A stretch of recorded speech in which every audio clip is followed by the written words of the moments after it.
Our next lesson on the Persian Empire is going to be at the death of Cyrus the Great. Before that, here's 5 questions on the city he built. Yeah. Read the questions, then on the answer, look in the previous lesson called Pasargati and find out. So, the death of Cyrus and the accession of Cambyses. Accession, becoming king, acceding to the throne. Scant, not much. Scythians are a people. Name. Ruse is a trick. Tall tale, it's probably not true. Ideal king, successor, biased Egyptian priests. Okay, so between 539 and 530 BC, it looks like Cyrus the Great was trying to expand his empire in the east. If you look at this map here, you'll see there's the Persians, conquered the Medes, Lydians, Babylonians. He spends the last bit of his life conquering, trying to spread the empire that way, in particular up here into the grasslands of Central Asia.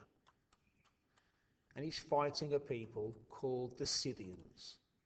We call them, I'm not sure what they call themselves, we call them Scythians.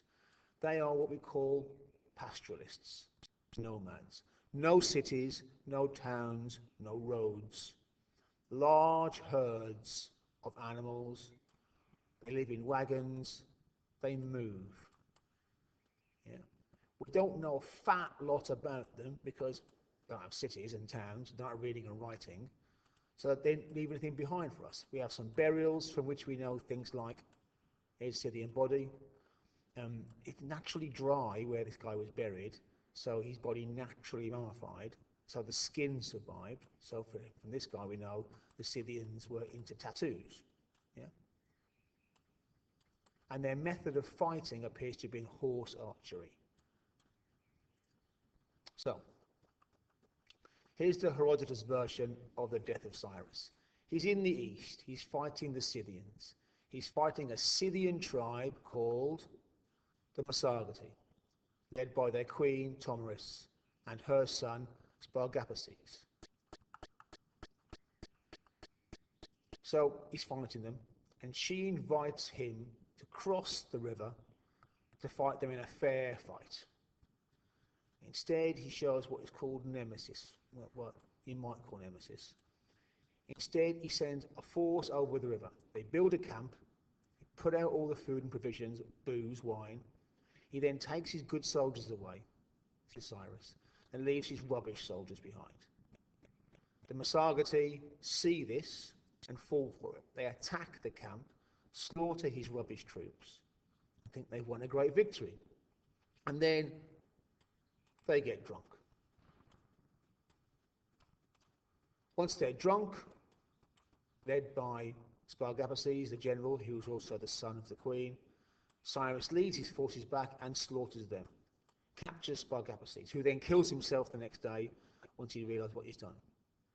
This massively angers Tomyris. This trickery, this ruse. There's a fierce battle the next day in which Cyrus is killed. She has his body decapitated and his head dipped in a bucket of wine. Now this is almost certainly a bit of a tall tale, which Herodotus likes telling because it's a good story. How true it is, we don't know. But what we do know is that in 530 BC, Cyrus the Great died, probably fighting the Scythians. And then his son Cambyses II, the father of Cyrus, is called Cambyses.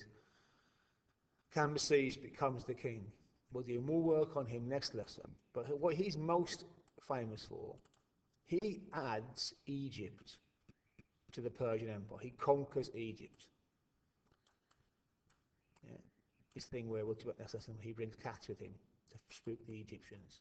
And then, according to sources, he goes a bit mad and leads to his own demise, nemesis and hubris. We'll talk about that more next lesson.